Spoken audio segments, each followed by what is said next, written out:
Viewers like you make this program possible. Support your local PBS station.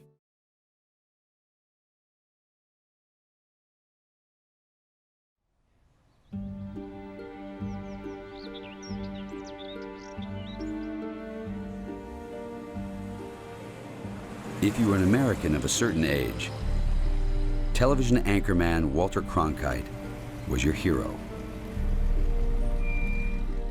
This is the CBS Evening News with Walter Cronkite. He'd covered the Second World War. He'd reported from Vietnam, explained the space race. This is the age of the rocket, which travels out, satellite, which surrounds all of us. For 30 years, his was the most important voice in our lives. For leadership in space, the race run by rockets. He set a standard of reporting that's never been equaled. He earned the respect of politicians and presidents and viewers, 20 million of them every night. To us, he was Uncle Walter, but he was also the preeminent newsman of the 20th century.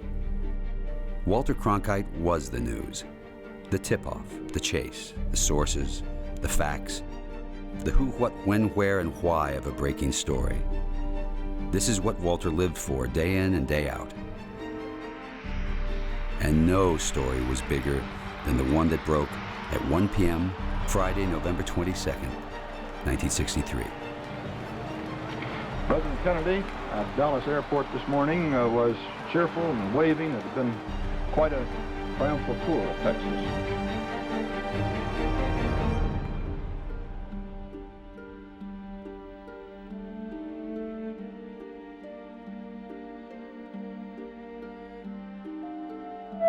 Cronkite in our newsroom. There has been an attempt, as perhaps you know now, on the life of President Kennedy. He was wounded in an automobile driving from Dallas Airport into downtown Dallas, along with Governor Connolly.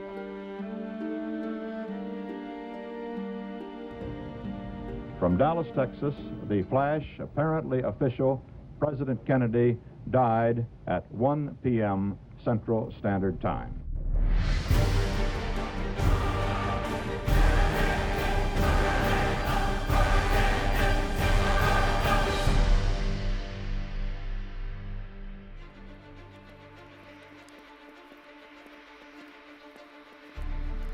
November 21st, 1963. President Kennedy is leaving for a 3-day swing through Texas. He and Mrs. Kennedy will visit Austin, the state capital, San Antonio, Houston, Fort Worth, and Dallas.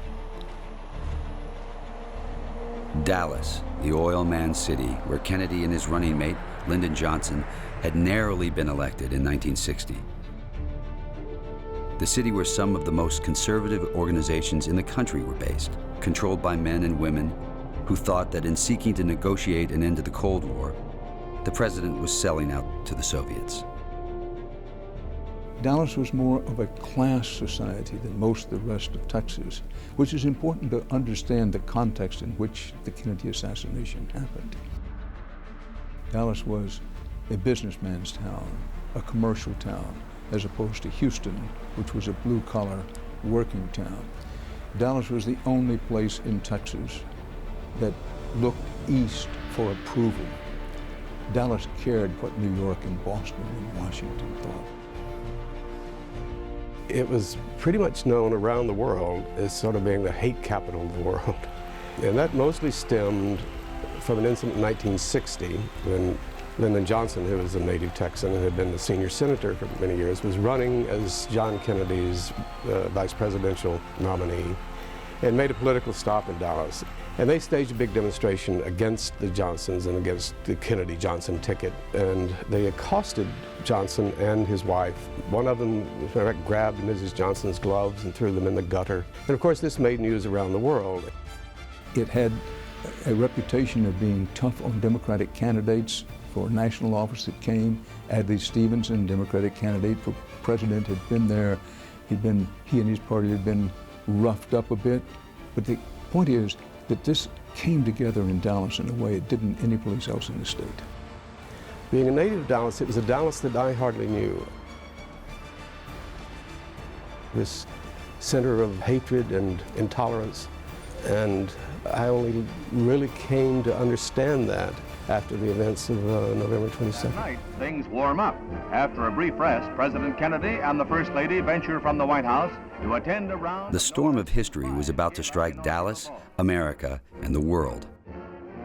At its center would be a young president who'd offered a vision of hope and whose life of promise was to be cut short.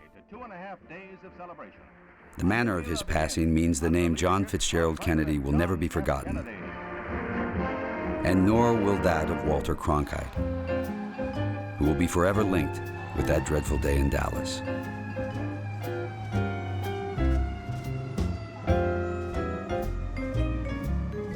By 1963, Walter Cronkite was not only a big name at CBS, he was also a big name in America. Exactly 8 weeks before the assassination of John Kennedy, Newsweek chose him for their cover story. He was 46, the same age as the president. I leave for work every morning with a briefcase full of papers, but they might as well be sandwiches. Nothing you can carry in a briefcase is going to tell you how the day's news will break. You just have to ride with it and put it all together as it happens.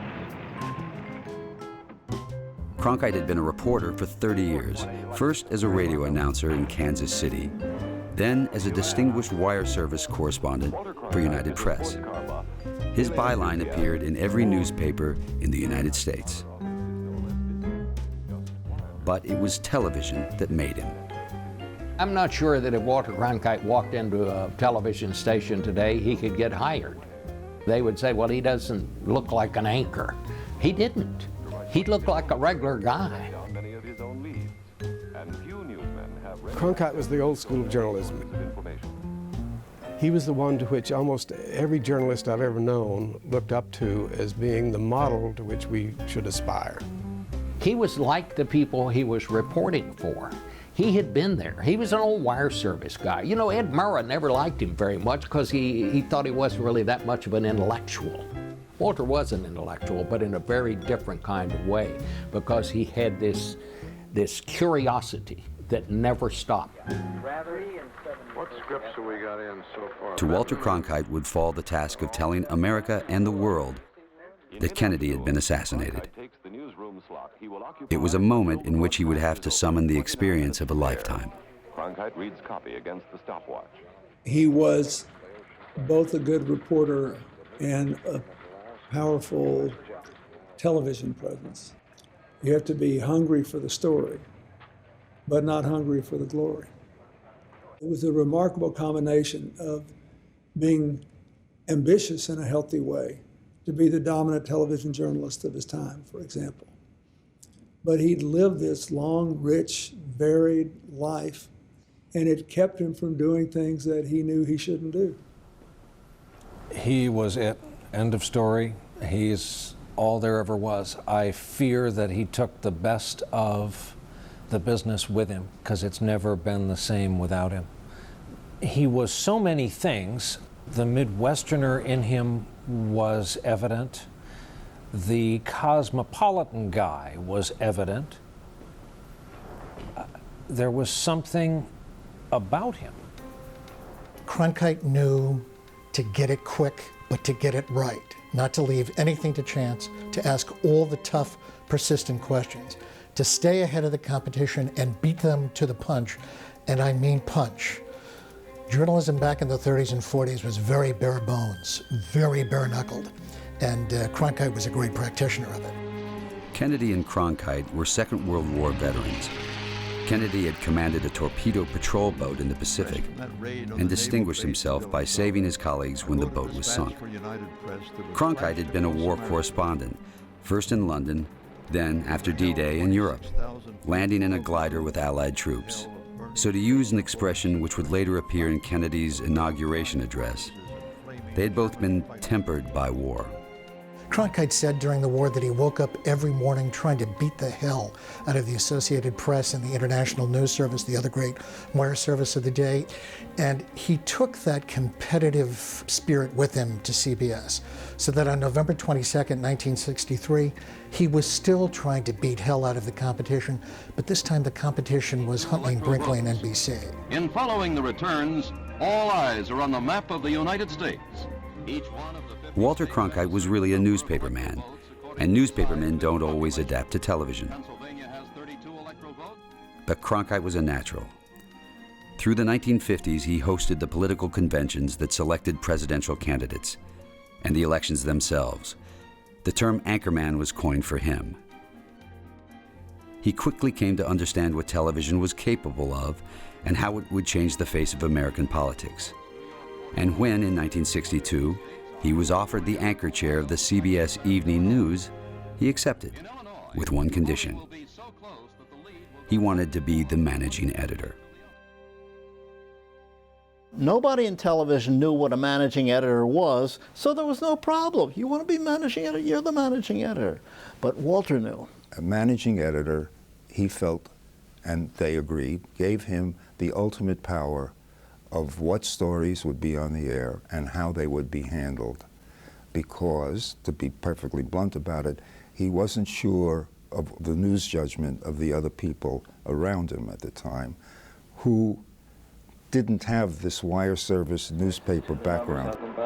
They may have gotten a bad can of peaches at that point. In a newspaper, the managing editor has the ultimate say of what goes into the paper and what doesn't go into the paper.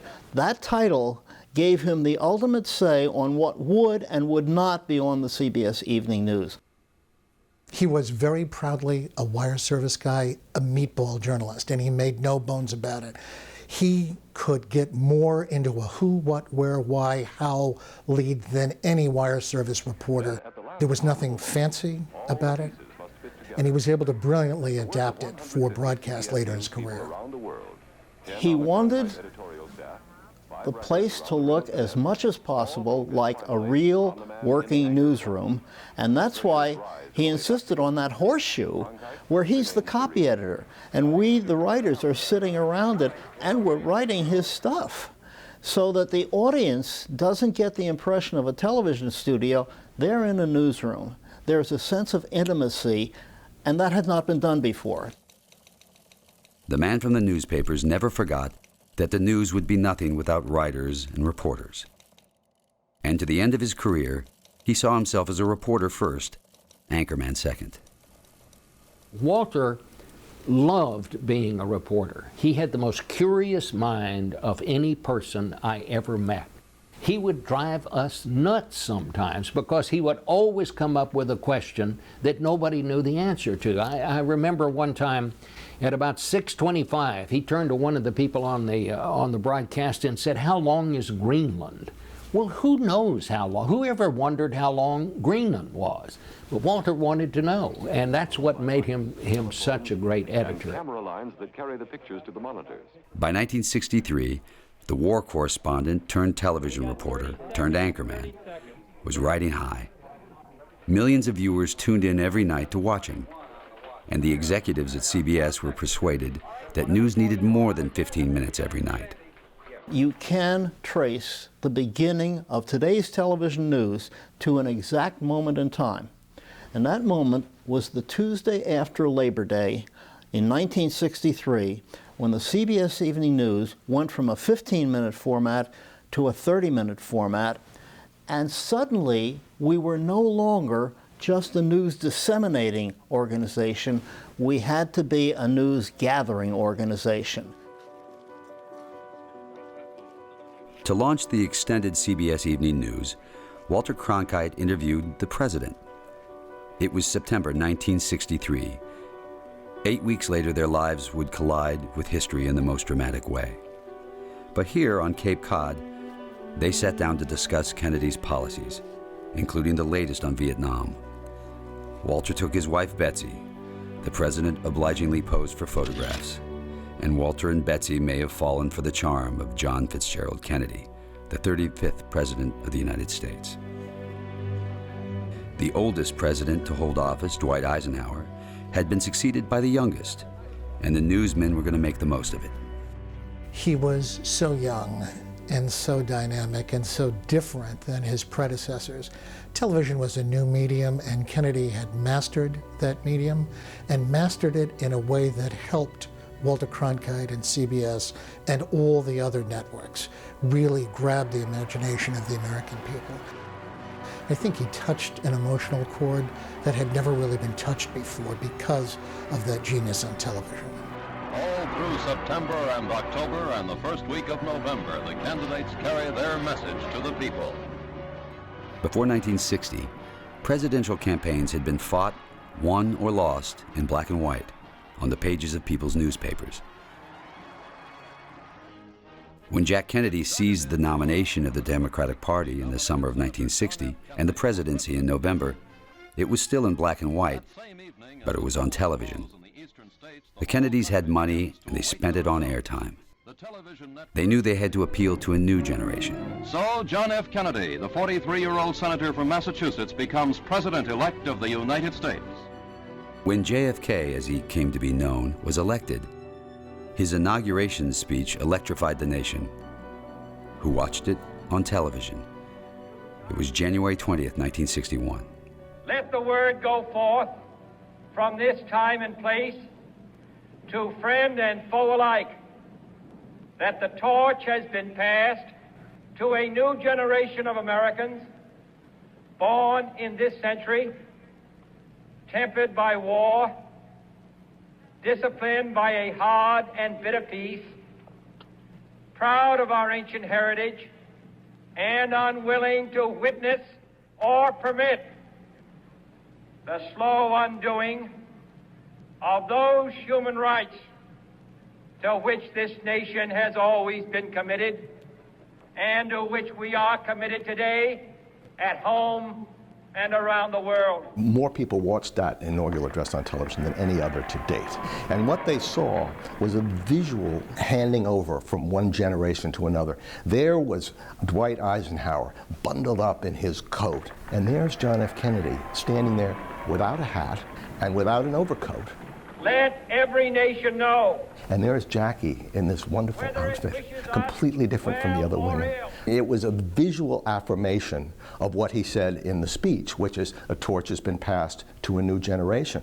Well, people heard that and looked and saw that torch being passed. And so, my fellow Americans, ask not what your country can do for you, ask what you can do for your country.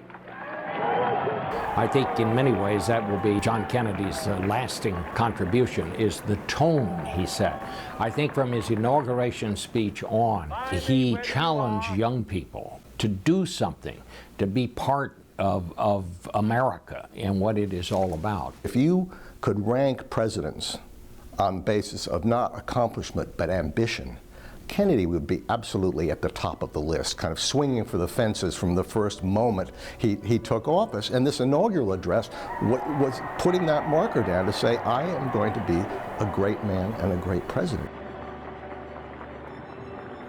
The fact that John Kennedy had briefly been a journalist, that he'd written a best-selling book, Profiles in Courage, and that his rhetoric was unmatched by any other speaker, struck a chord with the young reporters assigned to the White House and with the men who had mastered television, which was to become the defining medium of the Kennedy years. He was one of us. He was of the same age as we were. You know, usually the president's a little older. He was a World War II veteran, which millions of people in this country were. He was well educated, well spoken. Once he got into the White House, we had these pictures of John and his sister Caroline running around the Oval Office. The whole package was wonderful.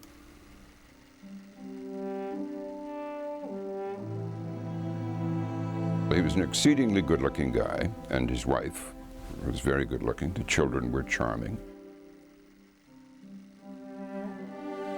They exploited that to the hilt. They sold the family, and they made access for photographers and film crews, and they realized they had an extraordinary political commodity just in the beauty of the family. I was finding what all the other reporters who'd covered him through the campaign had learned years ago, the extraordinary charisma and charm of this man, who seemed to move always in his own high pressure. He created weather around him, as some film stars and people do. The things they did in their spare time were extraordinarily attractive. I mean, sailing off hyenas. They had fabulous raw material to work with, and they realized it.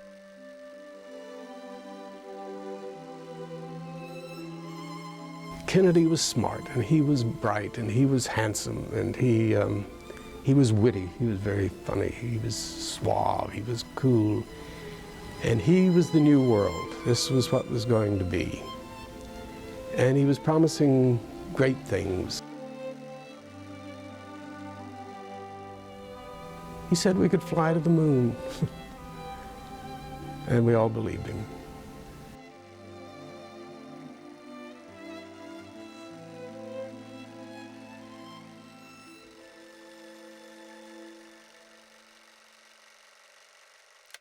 In that November week in 1963, President Kennedy went to Texas at the invitation of State Governor John Connally. He intended to deal with divisions among Southern Democrats, but he also had an eye to re-election. So the trip had an odd feeling, party business, but also all the hallmarks of a campaign: the open limo, the crowds, a few supporters with placards for 1964. This was a political trip, 1 year away from the 1964 re-election campaign. He expected it to be a tough campaign. He thought he possibly could lose, given the fact that he won by such a narrow margin in 1960. And this trip was a political trip top to bottom. Both Lyndon Johnson and Governor John Connally had said to the president, listen, the Republicans are going to raise a lot of money for the 1964 election, and you better get down here early and settle some of the money that we got the last time and get it for 1964. If the Kennedys had any doubts about their popularity in Texas, they must have been reassured by the crowds in San Antonio and Houston, where they honored Albert Thomas, the congressman who had secured the Space Center for Houston. He was to play a part in the events of the following day. A few hours later, they flew on to Fort Worth, and the following morning, the day the president would go to Dallas, the crowds at a Chamber of Commerce breakfast in Fort Worth treated him like a rock star. The president, the vice president, all of them were gathered at the Texas Hotel in Fort Worth that morning. 10,000 people had turned out the night before when Air Force One landed at Carswell Air Force Base. He got an overwhelming reception. In the morning at Fort Worth, when Kennedy came out to talk, and then walked around the perimeter shaking hands with everybody, and the crowd was delirious, absolutely delirious. And I was inside the Secret Service, just near them, beside him, right beside Kennedy a few times. I walked beside him with Jim Wright, the Speaker of the House at the time, and Kennedy had shaken all these hands, and he pulled a clean white handkerchief out of his pocket and wiped his hands on it, and it made the handkerchief very dirty. And he said, well, that was all right, and he was very cool about it, about this explosion of rapture in all these faces.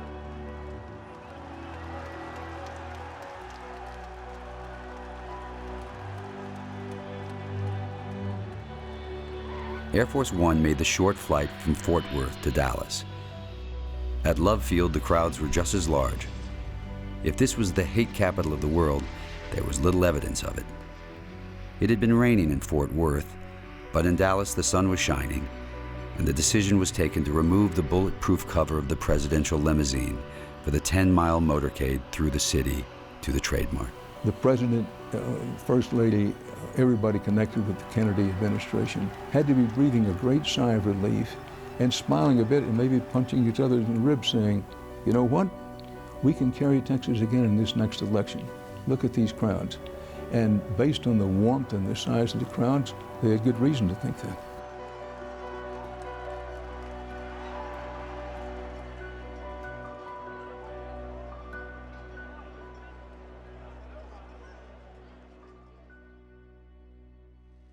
We cannot understand the tragedy of Dallas and the grief it caused without understanding what went before.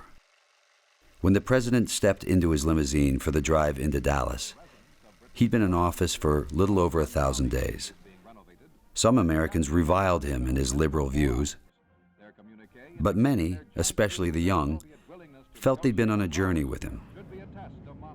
Through the Cuban Missile Crisis of 1962, when Kennedy's restraint had helped avoid nuclear war, into West Berlin to face down the Russians, and on to the troubled cities of the American South, where Kennedy forced schools and universities to admit black students. These were the stories that Walter Cronkite and his CBS News team followed in the first years of the 1960s. We were at the end of an era and the beginning of a new one. And President Kennedy, I think, seemed to embody that. So he seemed to be very well respected around the world. He had really hit his stride in foreign policy in the last year of his presidency. And it seemed to just be bursting with promise, just as America seemed to be bursting with promise. Kennedy, by the time he was shot, was not just President of the United States. He represented a young, a vibrant, a dynamic America on the move once again. He opened global vistas to the idea that we could somehow contain the spread of nuclear weapons, stop atmospheric nuclear testing, stop frightening people. That was a huge historic moment. There were two incredible days in June of 1963. On the first day, he delivers his speech at American University, announcing a unilateral suspension of nuclear testing and asking the Soviets to meet in Moscow to negotiate a test ban treaty. And if we cannot end now our differences, at least we can help make the world safe for diversity. For in the final analysis, our most basic common link is that we all inhabit this small planet. We all breathe the same air. We all cherish our children's futures, and we are all mortal. The next day, almost on the spur of the moment, he gives his civil rights speech, in which he finally does what Martin Luther King's been asking him to do, which is to talk about civil rights in a moral context. This is one country. It has become one country because all of us and all the people who came here had an equal chance to develop their talents. We cannot say to 10% of the population that you can't have that right. That your children can't have the chance to develop whatever talents they have. That the only way that they're going to get their rights is to go in the street and demonstrate. I think we owe them and we owe ourselves a better country than that. Finally, Kennedy is marrying the poetry of his words in those two speeches to the power of the presidency. 3, 2, 1, fire! There is another context for Dallas. 50 years on, powerful evidence has emerged that Kennedy was closer than ever before to ending the standoff between the superpowers. On that sunny day in Texas, John Fitzgerald Kennedy was smiling not only because of the warmth of the reception, but also because he knew something they didn't, that the end of the Cold War was within his grasp. There's a thaw in the Cold War that we've forgotten about that happened in the spring and fall during Kennedy's last 100 days. And one of the reasons we've forgotten about it is that Dallas wiped out so much of what was happening, what Kennedy was doing. He proposed a joint moon mission. He wanted to call off the race to the moon. And of course, if you think that you're about to settle the Cold War, as Kennedy thought he was and wanted to do in his second term, which of course would have made him a great president, why do you have this costly space race? We were on the cusp of ending the Cold War. And all of that ended with Kennedy's assassination. That summer, too, Kennedy spent 10 days in Europe expanding on the principles of freedom. He went to Berlin, where the Russians had been building a wall to divide the city, and 1 million Berliners turned out to greet him. This was heady stuff for the newsmen at CBS. Kennedy was preaching freedom. It was less than 20 years after the end of the war. A young Jack Kennedy had stood in the ruins of Berlin in 1945. Here he was again, now the most powerful man in the world, the head of a nation that had helped rebuild Germany and other European nations ravaged by war. There are many people in the world who really don't understand, or say they don't, what is the great issue between the free world and the communist world. Let them come to Berlin. It seemed that he was hitting his stride being president of the American people and hitting his stride being president in the world to try to take the world toward more peace and security and freedom. There are some who say that communism is the wave of the future. Let them come to Berlin.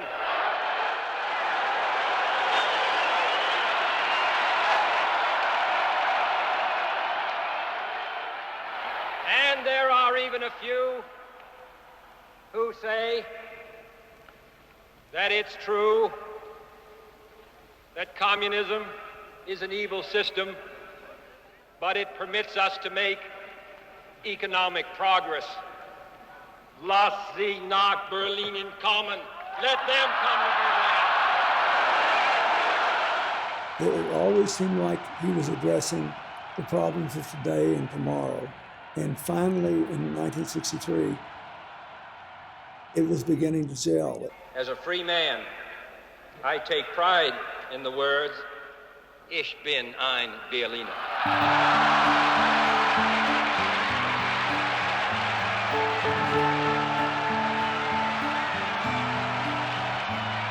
America, America. As he leaves, he turns to Ted Sorensen and says, "We'll never have another day like this one as long as we live." He turned to her and smiled. Joy. Kennedy went from Germany to Ireland in search of family. He was proud of his Irish roots, which he shared with many Americans.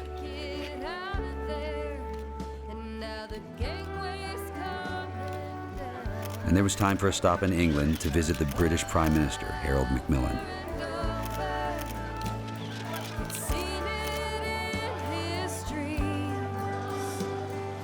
In September, 8 weeks before the trip to Texas, he set off on a tour of America, stopping in 11 states. Millions turned out to see their president. At some airports, tens of thousands of people waited for hours to greet him. In the promised land. In the promised land. In the promised land.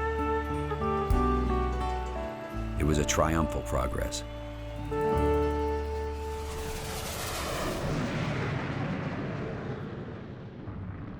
And now, in November, there was Dallas. The motorcade begins the 11-mile ride to the Dallas Space Launch.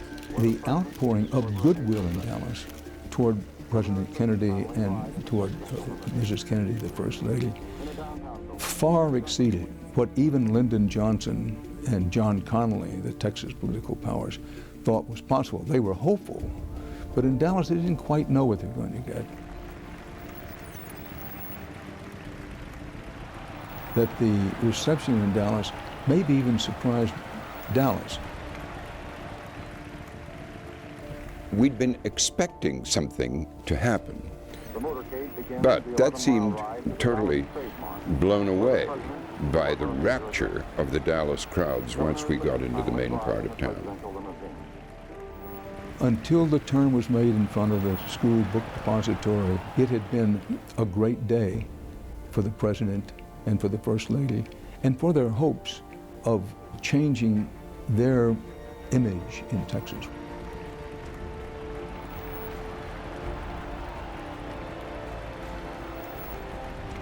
We had turned into Dealey Plaza, and there was a bang. And we all said, what was that? Was that a shot? And then there were two more bangs close together, like bang, bang. I said, those are shots. Stop the bus. There was 3 shots, and we didn't know what happened, except that the presidential car ahead of us sped up immediately. And one of the fellows in the bus knew a gunshot when he heard it. He said, those are gunshots. The air was filled with the most incredible screaming. It was as though every choir in the country was gathered there, and they were all singing out of tune, out of key, you know, off key. It was the most incredible sound.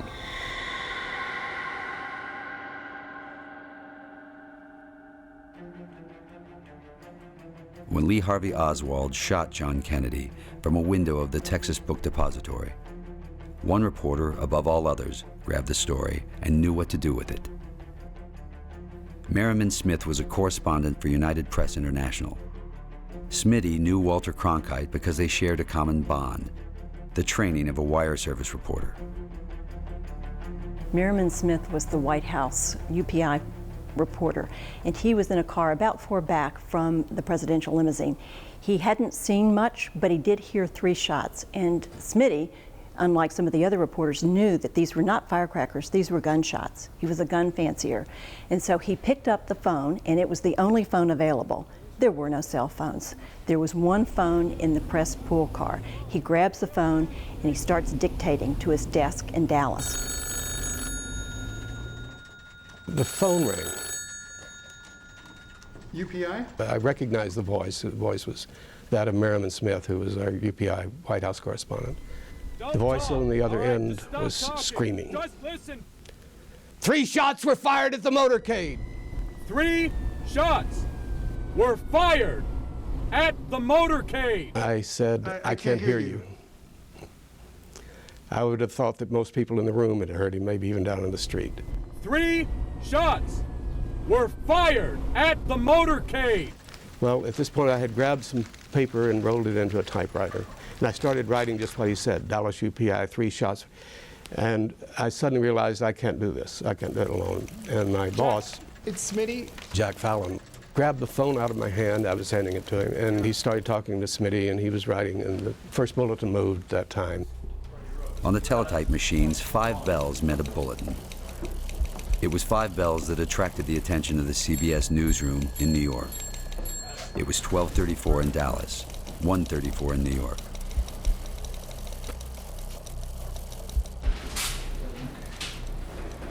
UPI says 3 shots were fired at the president's motorcade this afternoon in downtown Dallas. I'll go alert Walter. The bulletin didn't say Kennedy had been hit, let alone wounded. It didn't say exactly where in Dallas the motorcade was. In fact, it didn't say very much. Going on air with the news that shots had been fired in Dallas would beg the question, what happened next? Which was a question Walter Cronkite and his team couldn't answer, yet. The wire service maxim was, get it first, but get it right. And Marianne Smith is also struggling with the phone. The Associated Press reporter was in the back seat saying, it's my turn, give me the phone. He's beating on him, and Marianne Smith just continues to dictate. And he didn't know a lot more information, but he knew enough, being the veteran newsman that he was, to not report conjecture or something that he thought might have happened. He could only report what he had seen. Cronkite relied on the wires. He knew Marianne Smith, and he knew that anything that he reported would be accurate. Make it a bulletin, proceed. Where did that happen? In New York, they waited 5 minutes. Cronkite wanted to be first to break the story, but what was the story? In those 5 minutes, ABC Radio News was first to report the shooting at 12:36, 2 minutes after the wire report. But still, CBS held off. 5 minutes in Dallas for the picture to become clearer. The big question was, of course, whether the president had been hit. 3 shots. Suddenly, Is he hurt? I knew exactly who would know what was going on. And I dialed the Dallas police office.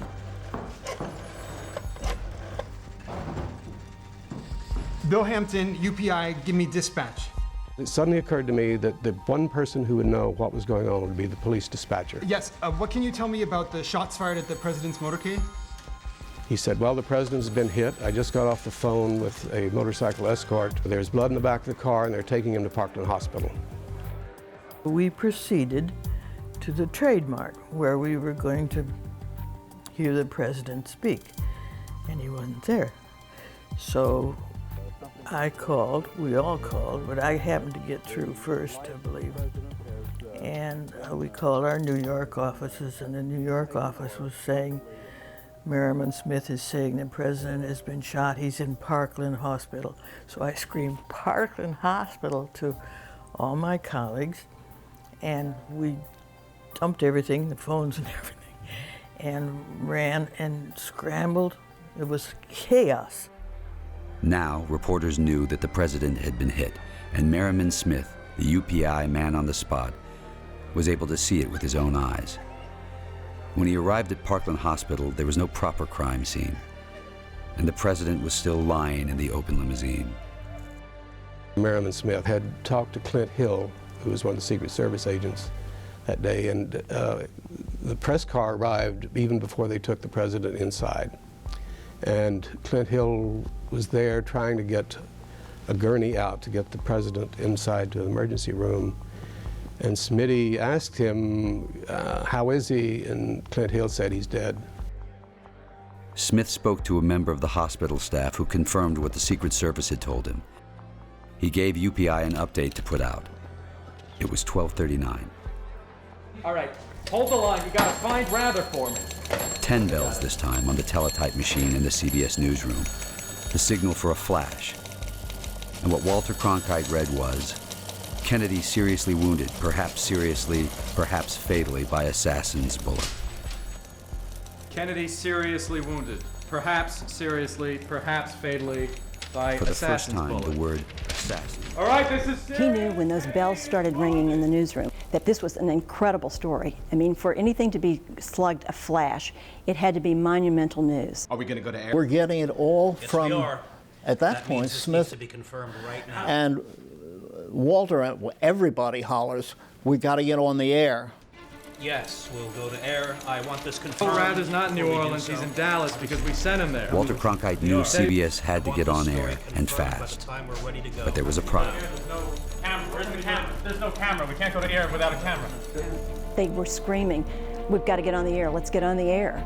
And they couldn't do that because there was no camera, unbelievably, in the CBS newsroom. The tech guys have it. There was a frenzy. What do you do with this story? And of course, at CBS, as some of the other studios, they did not have the ability to break into television. They had the story of a lifetime, and they didn't know what to do with it. They don't know where anybody is, they don't know what's happening. Once you turn it on, it used to take 20 minutes to align that camera to where you could put it on television. 20 minutes of back and forth between the cameraman and the control room. This thing has vacuum tubes in it. It has dozens of buttons on the back, and they're working to get it lined up. ABC Radio had already alerted the nation to the shooting in Dallas.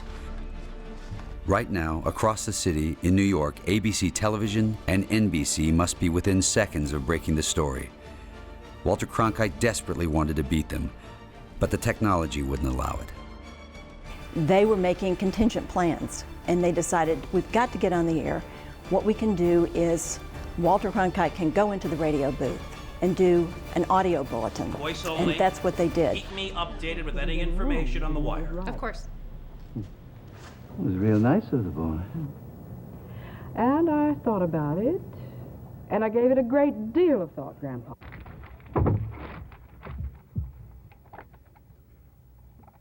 Here is a bulletin from CBS News. In Dallas, Texas, 3 shots were fired at President Kennedy's motorcade in downtown Dallas. The first reports say that President Kennedy has been seriously wounded by this shooting. This was really a radio broadcast on television, but it didn't matter. CBS beat NBC by a minute. It was 12:40. More details just arrived. These details about the same as previously. President Kennedy shot today just as his motorcade left downtown Dallas.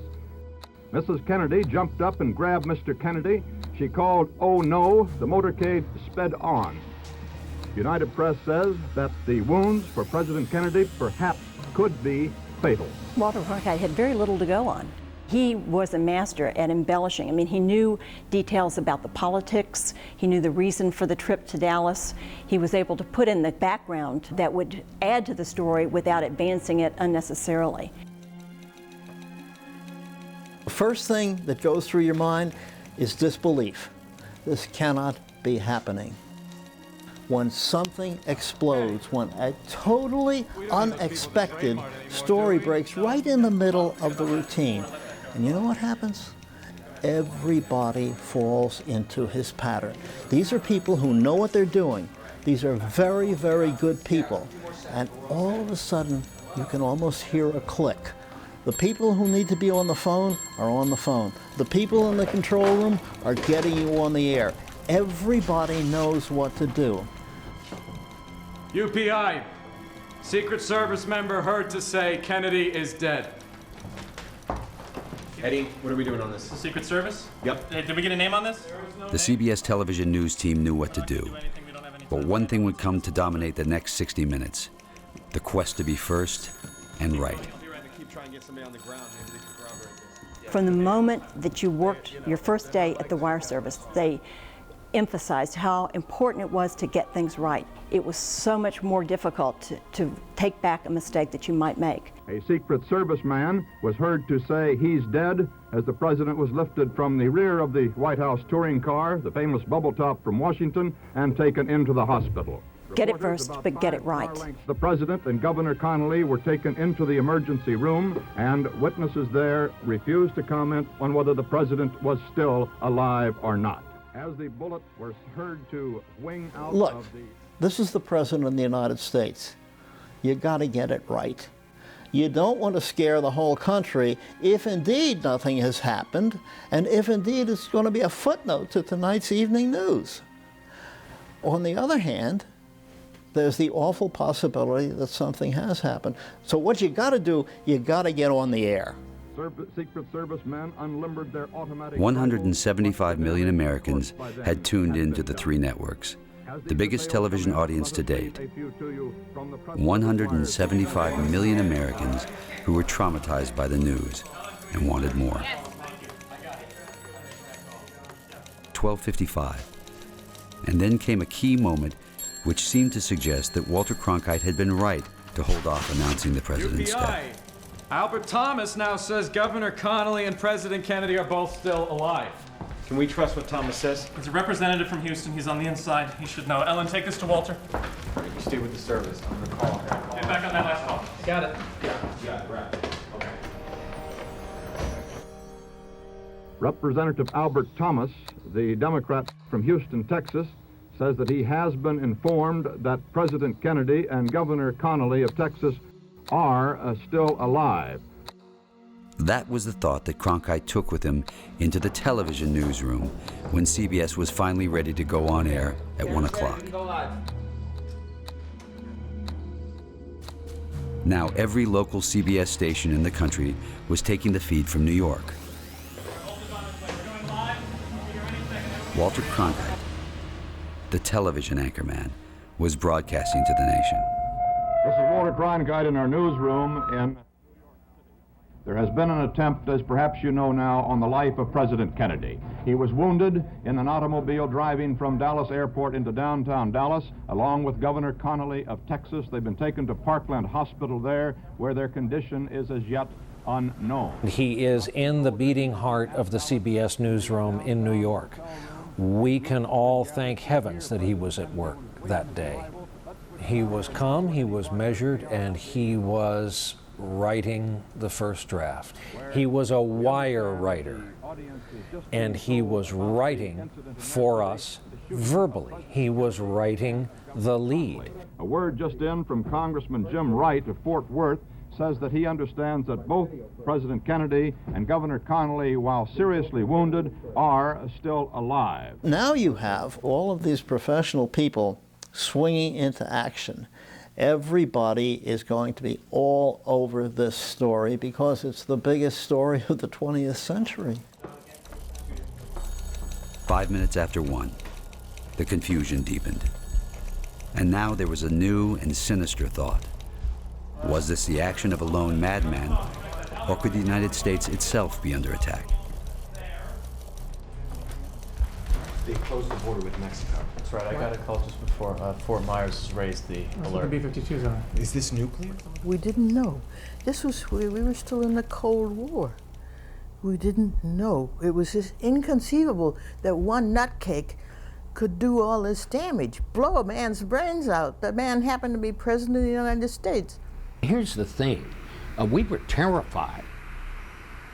We didn't know what had happened. They had closed off the borders with Mexico, the large strategic air command base, the nuclear bombers, the B-52s, they were all based in Fort Worth. We didn't know if these were the shots fired in World War III. We didn't know what had happened. The United States was not under attack. The shooting of President Kennedy had been the action of one man, but no one knew at the time, and it reinforced Walter Cronkite's instinct to be cautious. Eddie, Walter wants a word. Cronkite was the voice and then the face of the news that day, but he was the first to admit that it was a team effort. The reporters in the newsroom, the technicians, and the reporters in Dallas, CBS White House correspondent Robert Pierpoint, Eddie Barker, and Dan Rather. Cronkite would come to rely on these men as the story developed. Eddie Barker was news director of the local CBS station, KRLD, and had good local contacts. He chose to cover the lunch at the Dallas Trade Mart, where the president was due to speak. That was the location of the fixed camera, and that was where he had to stay to feed bulletins to New York. And who was to have given the invocation here. But Barker had a good contact at Parkland Hospital. As you can imagine, there are many stories that are coming in now as to the actual condition of the president. One is that he is dead. Eddie Barker, who was with the CBS affiliate in Dallas, was reporting that a doctor who was at the luncheon had called the hospital and been told that President Kennedy had been shot. Now, Walter Cronkite reported that as an unconfirmed report from Eddie Barker. Let us recall for you now what has transpired in this. KRLD is reporting they've been told by somebody at the hospital the president's dead. Only a rumor, but they've been told that. KRLD is saying. Well, that's a repeat of something that you heard reported to you directly a moment ago from KRLD television in Dallas, and that is the rumor that has reached them at the hotel that the president is dead. Totally unconfirmed, apparently, as yet. However, let's go back to KRLD. Dan Rather was near the motorcade when Oswald's shots rang out. He ran back to the newsroom at KRLD and called Parkland Hospital. 11 minutes past 1. I got through to Parkland Hospital. Switchboard operator Harry said, listen, I can't really deal with this. And I said, well, is there a doctor around? She said, well, all the doctors are busy. Eventually, the doctor came on the phone, and the doctor said, just matter-of-factly, that he believed that the president was dead. So I naturally want to get his name. And he said, well, I'm not authorized to talk, was it? And click, went off. So I've lost the line at the hospital. But I redialed the hospital almost immediately. And the second call went through. That's when the switchboard operator, who was very helpful to me, said, listen, there are two Catholic priests here, maybe they can help you. When the priest got on the line, and I said, and he just said, matter of fact, he was obviously torn up about it, shaken about it, and said he was dead. And I asked him to repeat it, and he did repeat it. And so now we have a doctor and a priest at the hospital, and we have Eddie Barker's hospital official at the Trade Mart.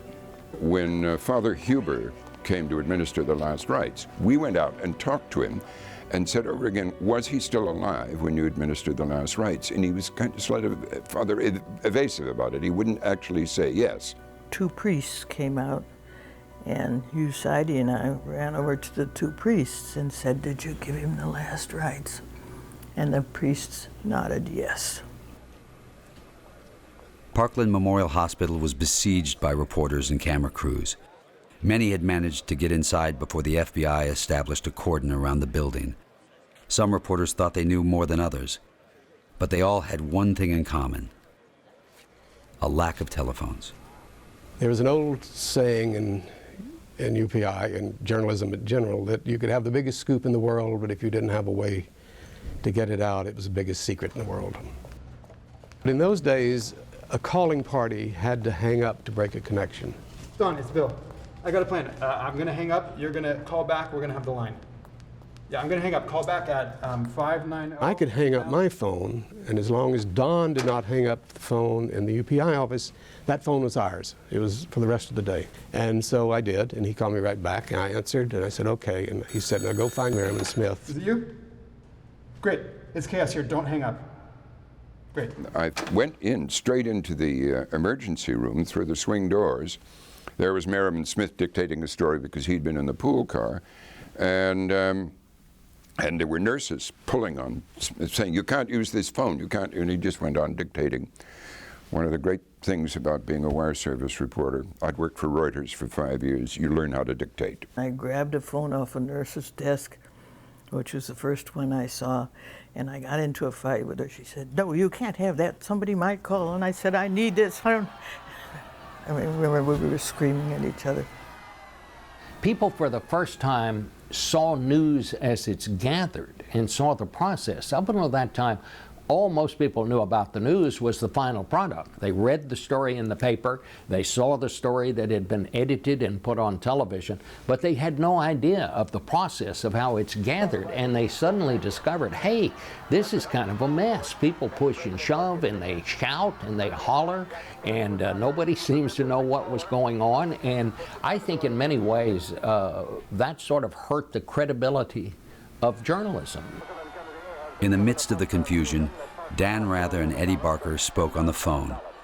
They wanted to compare notes, to take stock. It was 19 minutes after 1. What happened next was a game changer. Eddie and I were on the phone. I knew he was at the Trade Mart. I had an open phone line to New York, but I didn't realize how many people were on that phone line. It turned out at least 3 people from radio were on. And in New York, the radio operation and the television operation are close to each other, but are separated. So on the phone line, when I thought I was talking to Eddie Barker, somebody in New York said, you say the president was dead. I said, yes. Ladies and gentlemen, the President of the United States is dead. John F. Kennedy has died of the wounds he received in the assassination in Dallas less than an hour ago. It all happened very quickly, and the next thing I knew, they were playing the Star-Spangled Banner. We repeat, it has just been announced that President Kennedy is dead. There wasn't any doubt in my mind that he was dead. But if somebody had said to me, well, Dan, do you think we ought to play the Star-Spangled Banner and announce it? I would have said, that decision is above my pay grade. 1:22. CBS Radio had formally announced the death of the president, based on information obtained by 2 reporters in Dallas.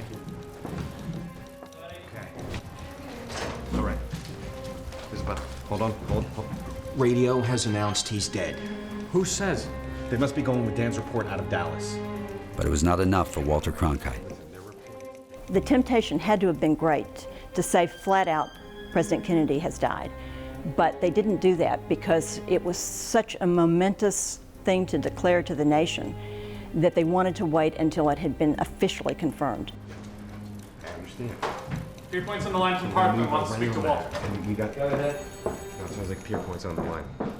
I remember Pierpoint talking to Cronkite on the phone, and I was talking to Chet Huntley of NBC and Frank McGee, NBC, and I remember Pierpoint saying, Walter, you can't say the President of the United States is dead until it's official.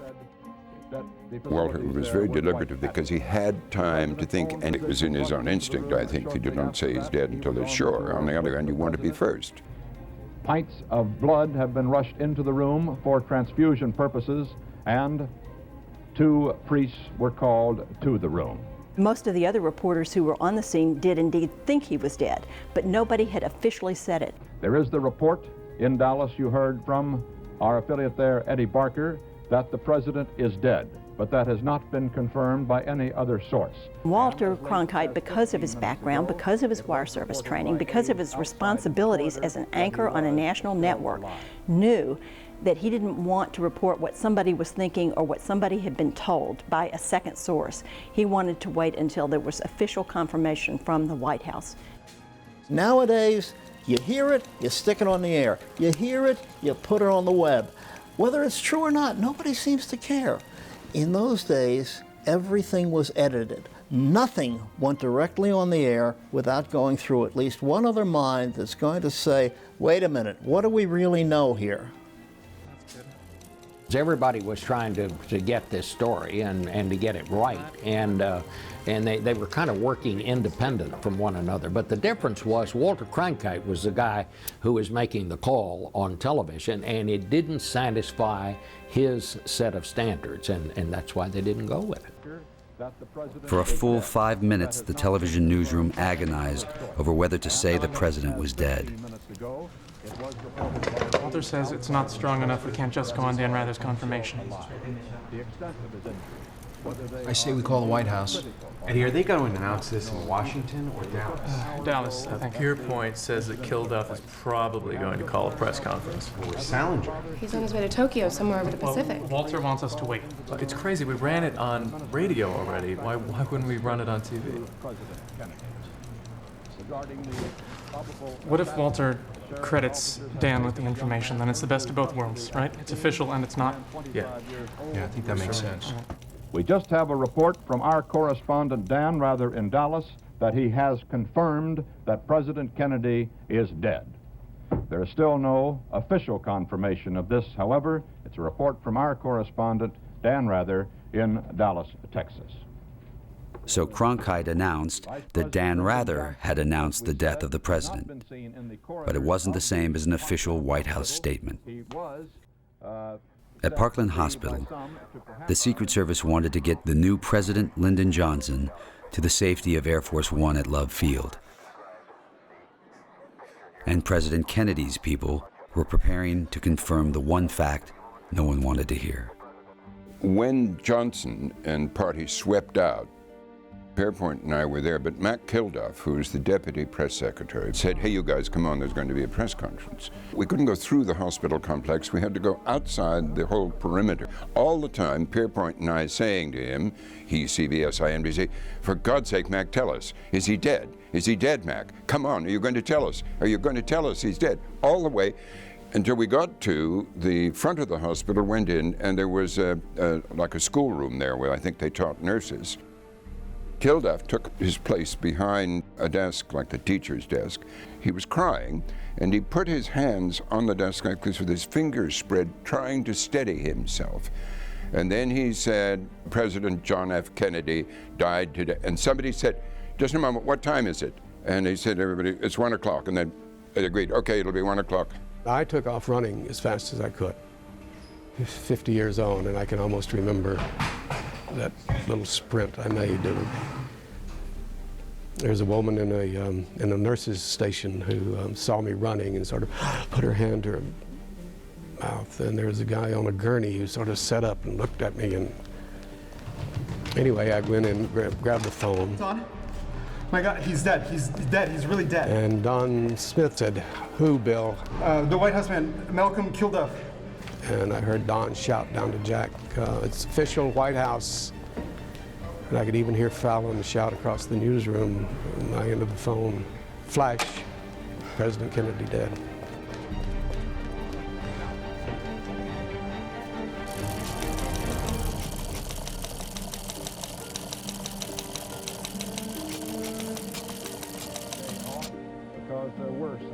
Eddie Bliss got the copy and handed it to Walter. Everybody in the world has seen what happened then with Walter looking at the copy, and you can see him deciding, and he decides it is now time to tell the people the president is dead.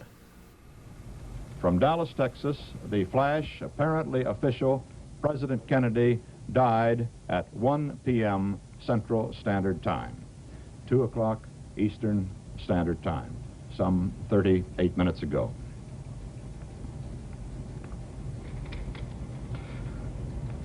Vice President Lyndon Johnson has left the hospital in Dallas, but we do not know to where he has proceeded. Walter handled himself very, very professionally, very well, wiping his eyes a little bit and taking his glasses off, but who wouldn't have done that? To be moved by that news. Presumably, he will be taking the oath of office shortly and become the 36th President of the United States. He was able to maintain that composure. It was something that he learned during the war. President Kennedy at Dallas Airport this morning was cheerful and waving. It had been quite a triumphal tour of Texas. The murder of a president is a horrendous thing, but Cronkite had seen worse during the war. World War II made young men look much older.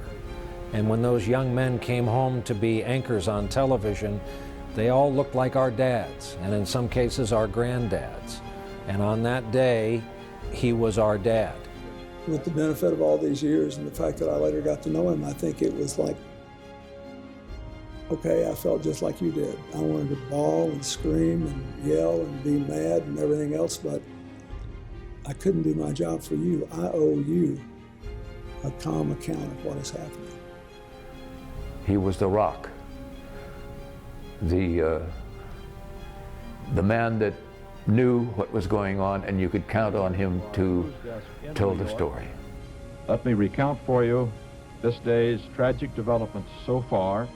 President Kennedy has been assassinated. This is the combination of skills that you have accumulated throughout your lifetime to pour it all into that one little lens.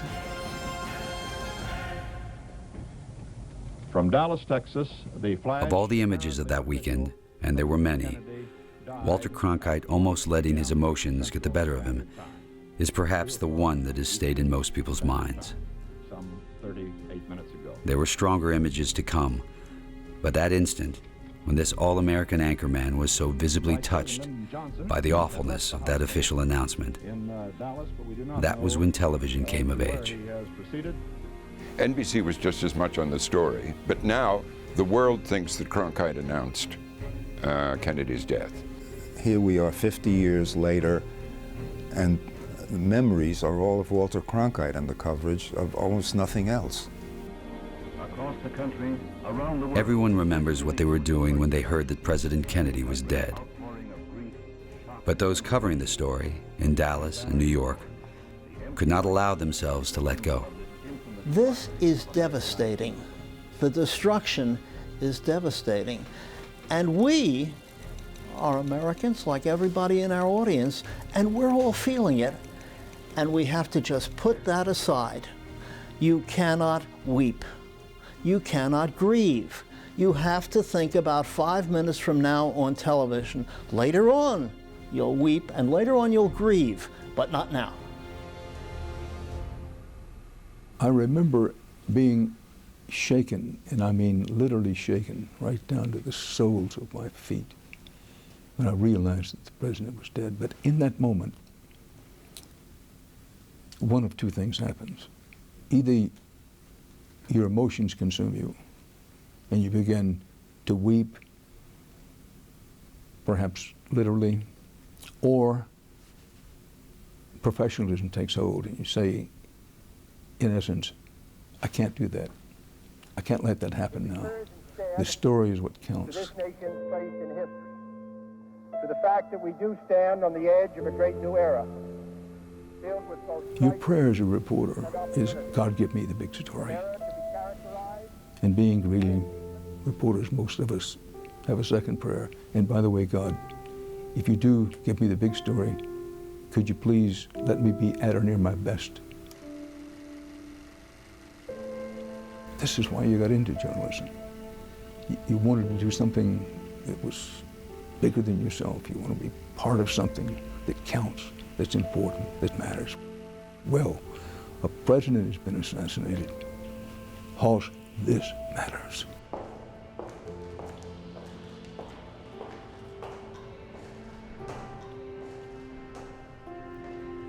5 o'clock that afternoon, I was told to go to the Dallas Police Headquarters, that they had, this is the first time I heard that they had captured a suspect. It was sort of the first time I thought, oh yes, of course, somebody had to have done this. There's an ominous symbol in Lee Harvey Oswald's murder weapon. I started jogging across the lawn at Parkland, and there was at that time there was a great huge live oak tree sort of in the middle of the lawn. I reached it and it suddenly hit me. My God, the President Kennedy is dead. And I stopped and I put my hand against the tree and I just started to cry. And I didn't know he had represented so much, especially to us who were just coming into adulthood at that time. And I sat there for maybe half a minute. And then I realized I had to get to the police station. And so I jogged on and got in the car and drove down to the Dallas police station.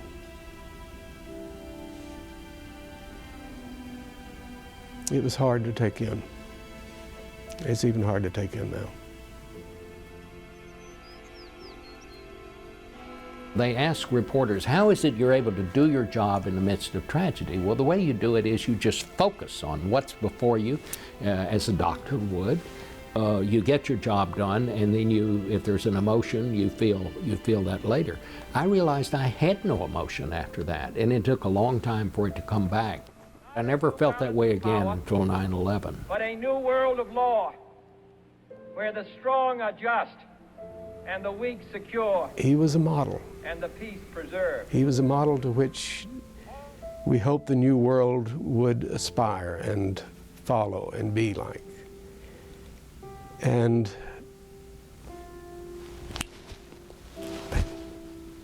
just like that, he's gone.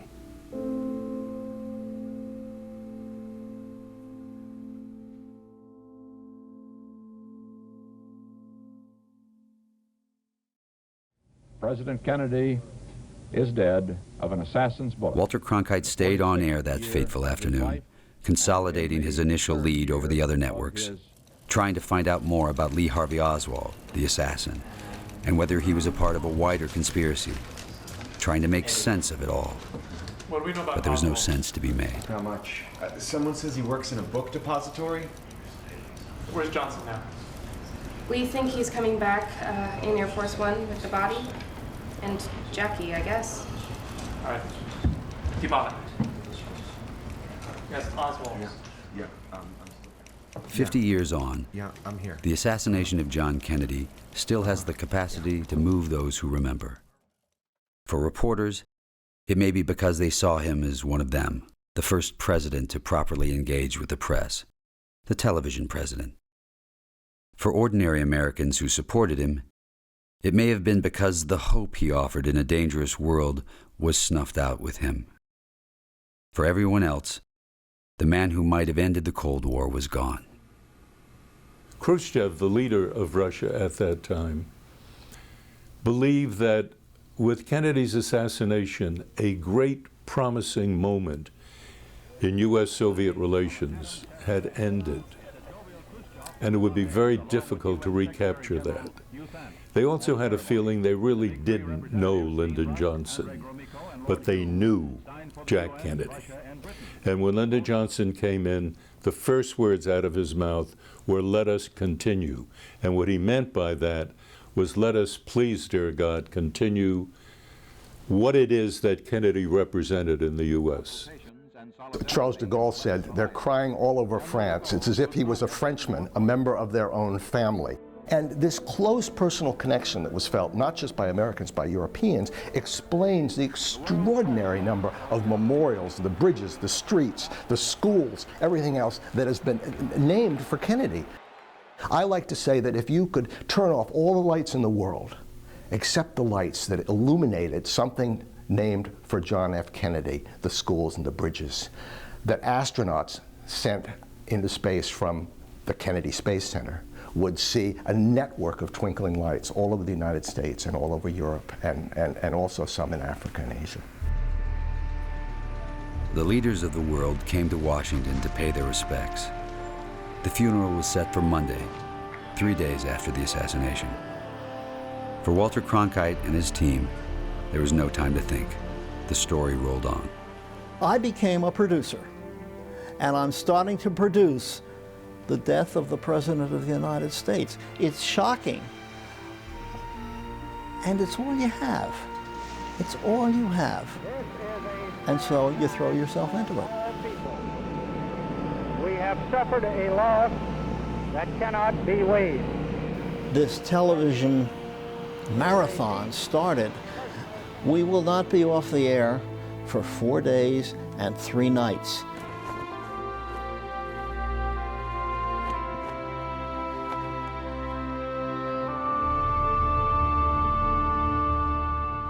The slain president would lie in state, first at the White House, then at the Capitol. 1 million Americans would come to say goodbye.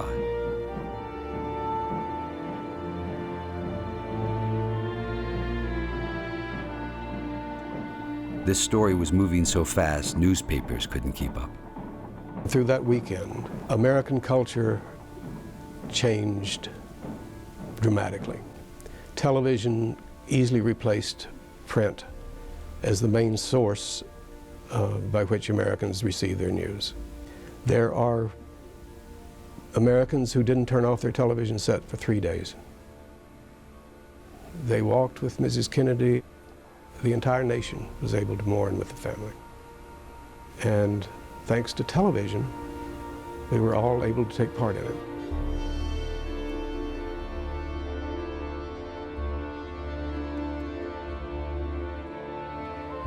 Walter Cronkite was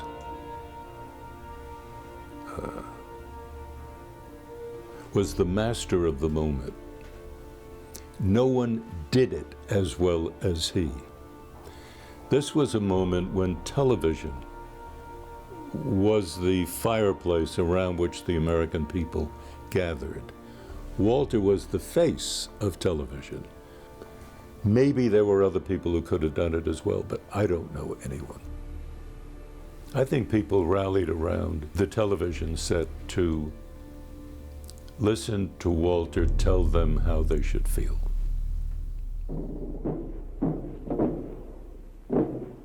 Walter Cronkite held the nation together and seamlessly melded the strands of the assassination, the lying in state, the procession to the Capitol, the funeral, and the burial at Arlington. Only history can write the importance of this day. Were these dark days the harbingers of even blacker ones to come? Or like the black before the dawn, shall they lead to some still as yet undiscernible sunrise of understanding among men? It was just everything all together. It was a dignified, modest man who reflected back the best of us. We were watching this flat glass surface, the television, but we were really watching a mirror. He was Walter, he was us. That young president was everything we dreamed we could be. There was a moment of incredible grief and lost promise for the country. The Israeli ambassador to the UN, even said that in referring to President Kennedy's assassination, that tragedy is the difference between what is and what might have been. Every sentence Walter Cronkite uttered made that point without saying it. That violent words, no matter what their origin or motivation, can lead only to violent deeds. This is the larger question. Walter turned in his best day, and one of the best days the business of news has ever had, and he happened to do it on what was the worst day in modern times.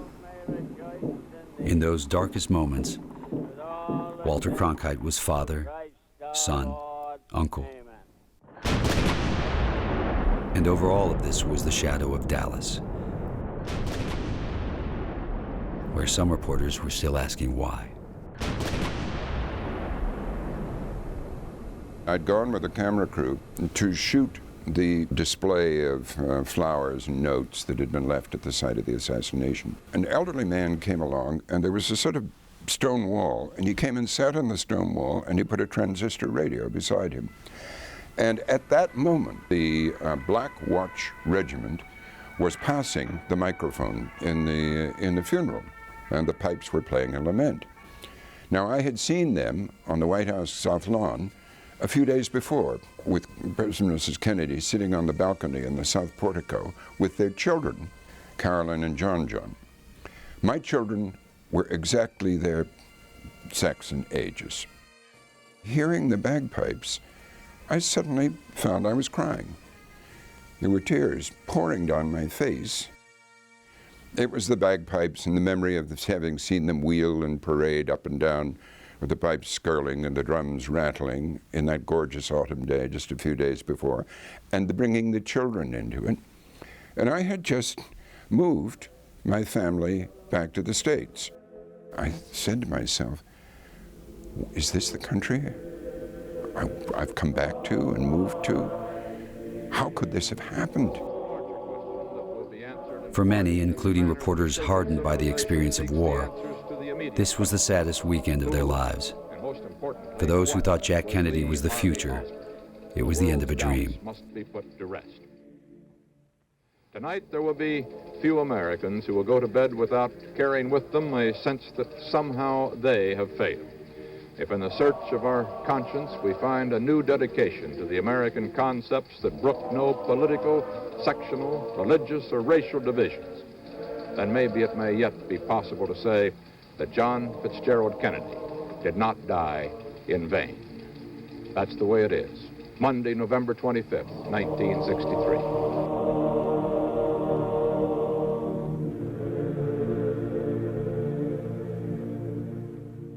The hammer to the heart that was the assassination, it gave more poignancy and meaning to the moment of the Kennedy years for those of us who lived through it. And therefore, it was, it is, and it shall remain a moment for the ages. The Kennedy era will always be just one brief, glittering, shining moment in the broad sweep of American history. But what a moment. For Walter Cronkite, it was the defining moment in a career that would continue for another 45 years. For him and for those who helped report it, there would never be another story like this. Walter Cronkite was already becoming one of the most trusted broadcasters. But after that weekend, Walter became the most trusted person in America. It just reinforced my view that someday I hope I can work for Walter Cronkite. I wanted to be Walter Cronkite. I still do. 6 months after the assassination of President Kennedy, CBS made a documentary about a day in the life of Walter Cronkite. Nothing had changed. The newsroom on West 57th Street was the same. The teletypes chattered. The reporters were still there. The Cronkite team still gathered around his desk. Clear that shot. Get Sokolow out. Get him out. Get him out. Get him out. Like their colleagues in newsrooms around the country, they felt that nothing would be quite the same again. Adlai Stevenson tells the UN what we're doing in Southeast Asia. Here, Salinger challenges the president's Latin American policy. President Johnson talks back about her Alabama temper.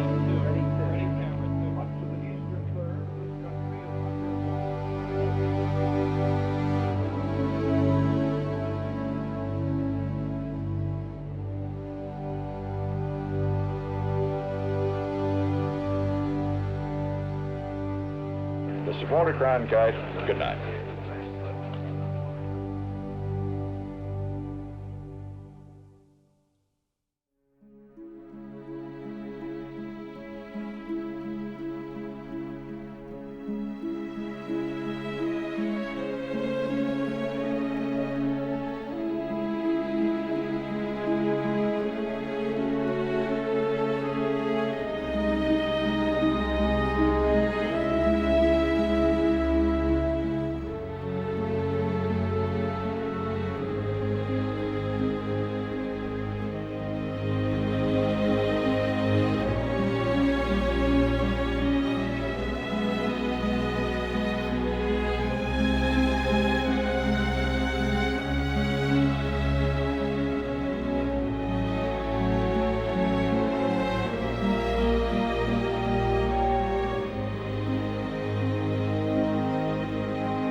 This is a simple song of remembrance for the man who was the most welcome visitor in every one of our living rooms.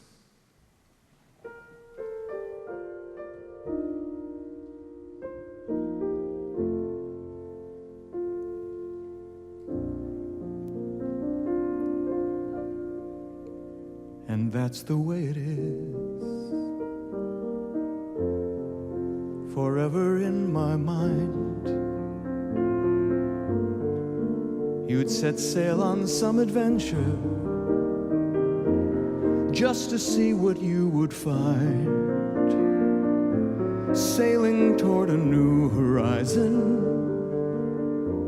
reaching for a distant star. And a nation shared your journey. Oh boy, we traveled far.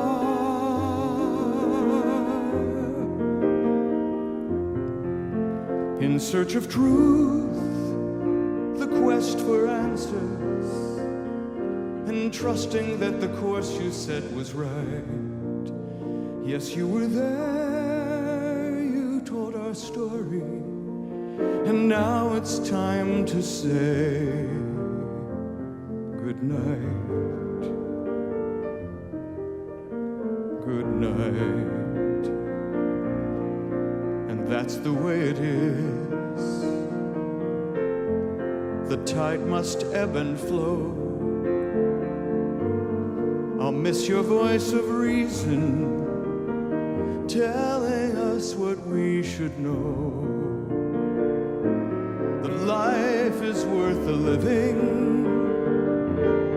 The truth will keep us free, and we should keep on sailing. Oh, the wonders we will see.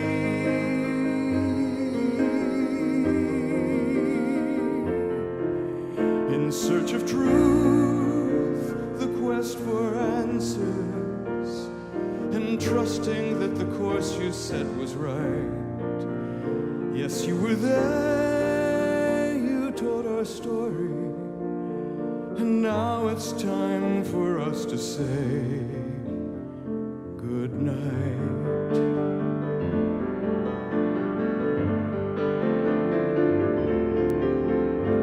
In search of truth, the quest for answers, and trusting that the course you set was right. Yes, you were there, you told our story, and now it's time for us to say good night. We'll keep sailing round the bend. The quest will never end, and that's the way it is, old friend.